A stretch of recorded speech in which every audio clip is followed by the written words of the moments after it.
नमस्कार दोस्तों, आज हम बात करेंगे भारतीय न्याय संहिता 2023 के तहत रेप की सज़ा धारा 64 और धारा 65।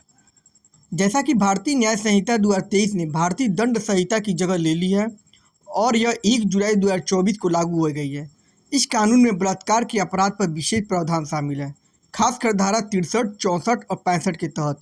ये धाराएँ बलात्कार की परिभाषा, बलात्कार करने की सज़ा और अधिक कठोर दंड के साथ बलात्कार के गंभीर रूपों को रेखांकित करती है। धारा 63 बलात्कार की परिभाषा। भारतीय न्याय संहिता 2023 की धारा 63 परिभाषित करती है कि बलात्कार क्या होता है।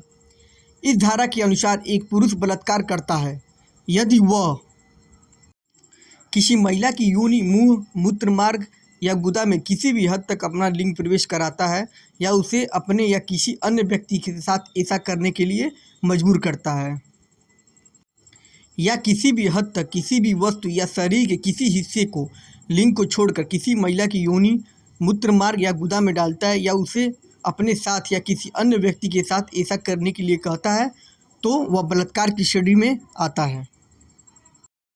धारा 64 में बलात्कार के लिए सज़ा है। धारा 64 बलात्कार करने के लिए सज़ा प्रदान करती है।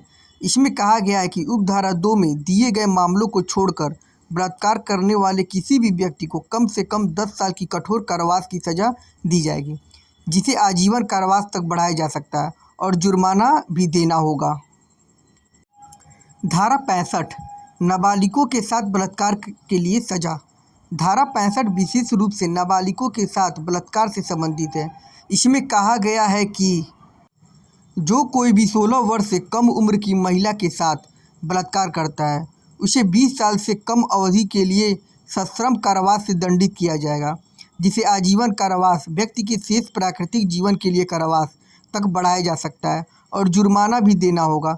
जुर्माना पीड़ित के चिकित्सा व्यय और पुनर्वास को कवर करने के लिए उचित होना चाहिए और पीड़िता को भुगतान किया जाना चाहिए।